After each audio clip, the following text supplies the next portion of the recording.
Hi and welcome to Healthy Life Hacks. I'm Jennifer Jefferies, the present-day wise woman, a realistic naturopath coming to you from the surfing beaches of Australia.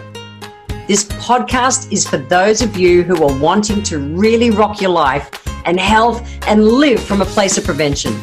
Let's get into today's episode. We don't eat badly because we're undisciplined.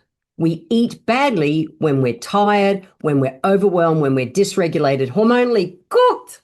Oh my gosh, stretched too thin, hungry way too late, and caring for everyone else instead of ourselves. We're biologically and emotionally vulnerable in these windows of time. And most women don't fall off their nutrition game because they're weak or lazy or undisciplined. They fall off because they've just got nothing else to give. What do I mean? Simple. Women 40 plus who were in that time when hormones, life responsibilities, emotional load, everything is full on. Our stress spikes, our sleep drops, and our nervous system is just sitting on the edge of fight or flight most of the time. Our body is saying, don't give me fucking kale. Give me something that's going to fuel me really quick. And as much as kale will, sadly, that relief is almost always found in convenience, fast foods, sugars, crappy carbs, whatever is closest. And they're predictable windows. So we know when we're most vulnerable. We know how we operate under stress. And pretending that it's just our mindset and we have to do all this kind of thing ignores the physiology that's driving our decisions. And once we understand these windows, we can stop shaming ourselves and start planning like a woman who knows where she wants to go. So here are the biggest culprits that keep us from being able to eat on plan. Let's go. The first one is when we're wired and tired. We're running on stress hormones, sleep debt, cravings are absolutely, it's like they're amplified on steroids. When we're tired, our window of tolerance is tiny. That's that thing that allows us to be able to go, yeah, nah, not having that, to going, fuck, give it to me right now. Our hunger hormones go rogue. Ghrelin rises, leptin drops, and cortisol just climbs through the roof. And we've literally been programmed over time to grab quick carbs and quick sugars. Our nervous system is hijacking our choices. It is. The next one's a 3 p.m. crash. By mid-afternoon, cortisol is dipping, which is what it's meant to do.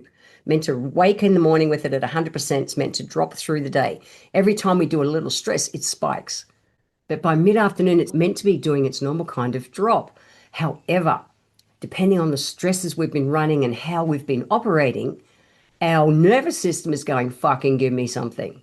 This is prime time for the give me it all. Like, give me the crappy carbs, give me the crappy sugars. Sugars is more craveable at this time than carbs.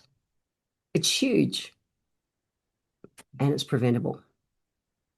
And then the other one is end of day decision fatigue. So 6 p.m. at night, you've got to get the family home ready. You've got to be defragging from the day. Our brain's already fatigued. And we end up choosing for what's easiest. While we're maybe making the healthy dinner, we start to snack on crap. And I get it. I've done it myself in the past before. So what are a few things that I've started to do, or I've done for decades now, and helped women with when I do the coaching with them? I lock in my bedtime as a not negotiable. I've talked a lot about how sleep is my not negotiable. 5-6 days a week, 80% of the time, I'm in bed and as well asleep by 10 p.m. So it's a not negotiable because I know how sleep impacts how I operate. And eat before we get hungry, but make good food choices. Plan out your day, protein pace. Make sure there's a bit of protein with every meal. Have a look at your lunch. If you are doing that 3 p.m. crash, I promise you're not having enough protein with your meal and you're having too many refined and processed carbs. Start there. And have a look. If you are doing that craving at 3 or 6 p.m., have a look at your lunch. I promise you're not having enough protein. You're not having enough protein in the lunch and you're not having enough protein as an afternoon snack. So you can come from a place of prevention. Instead of doing that, I'll decide later what I'll eat trap. I get it. I've done it. Our brain, we go, and this is my food for the day. Because when we're tired, our brain's going to always look for the quickest dopamine hit. And it's crap. It's crap food. The next one is vulnerability window. This is when we're emotionally eating. Our body's going, fucking, just help me cope. Help me cope. We emotionally eat because no one taught us how to work with our nervous system, how our nervous system talks to us. Lonely, I've done it. Reach for comfort food. Our brain's wired to use food as a stand-in connection. Overwhelmed. This is big. You'll chase a quick fix pleasure hit. And it's like when we just think, give me something. We're not going to take the time to make a salad. You want soothing now. Bored? This is a huge one. We will snack on anything to generate some kind of stimulation. And midlife women often mistake emotional flatness for hunger, boredom for hunger. It's not. Or being triggered or upset. We're looking for just anything to take it off my mind. I know in the past I've been a big emotional eater when I was younger. Nowadays it's totally controllable.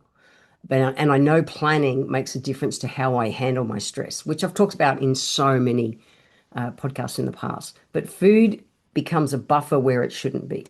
So what really helps if we're emotionally eating?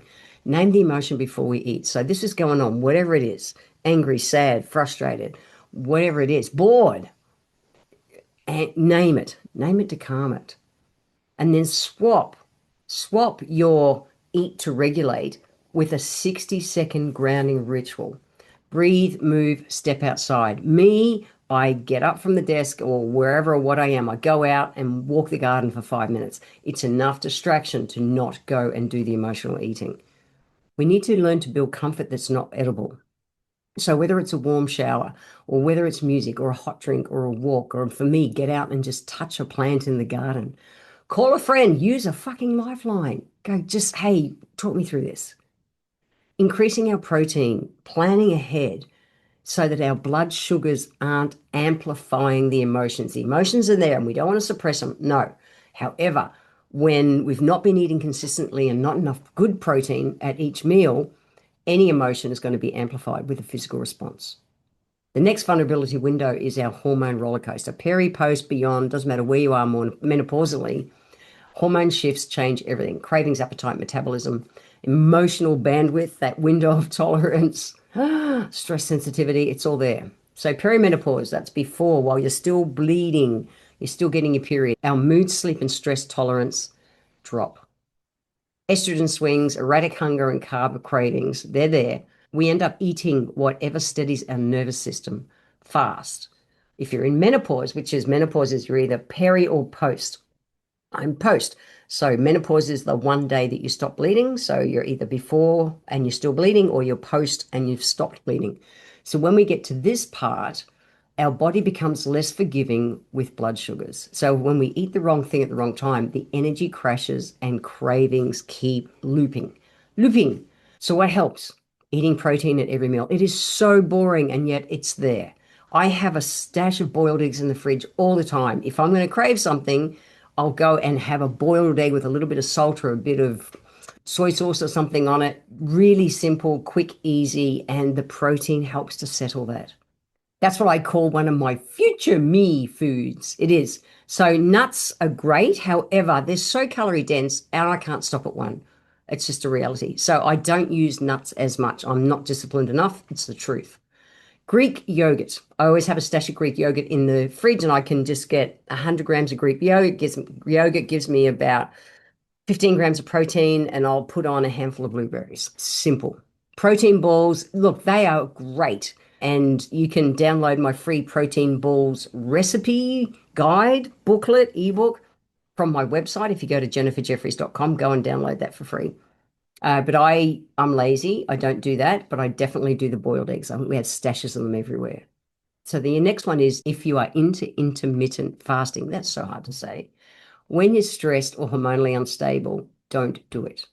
Okay, when you are under the pump going, I'm going to fast today, that's not going to work. So honor your hormones, honor where you're at. Take some adaptogen herbs to help get that stress down, especially if you're wanting to fast. And in fact, as a side note, go back and check out my podcasts in here in Healthy Life Hacks. If you search intermittent fasting, listen in on how to do it properly, because if you're just not eating, you're going to spike your cortisol. You are going to crave more crap, and you'll lose more muscle than fat. It's like 40% of muscle will go if you just do it that way, versus having adaptogen herbs at the same time as you're fasting keeps you inside the alkaline corridor.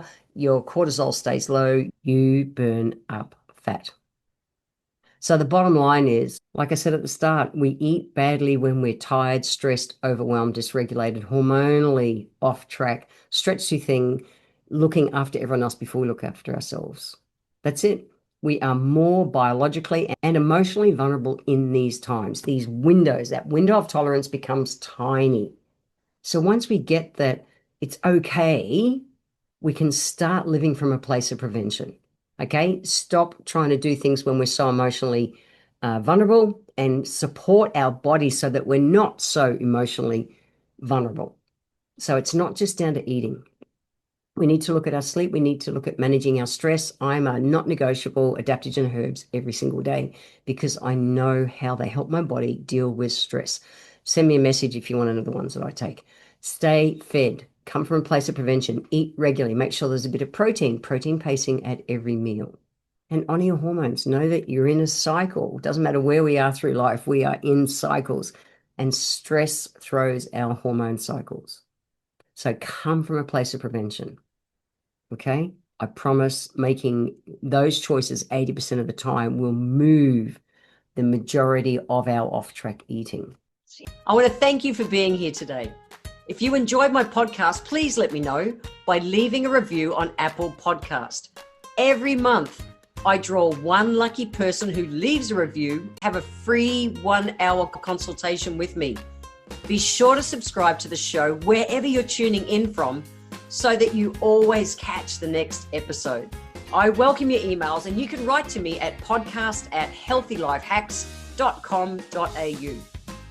Until next time, remember, when it comes to life, live it, love it, and get on with it.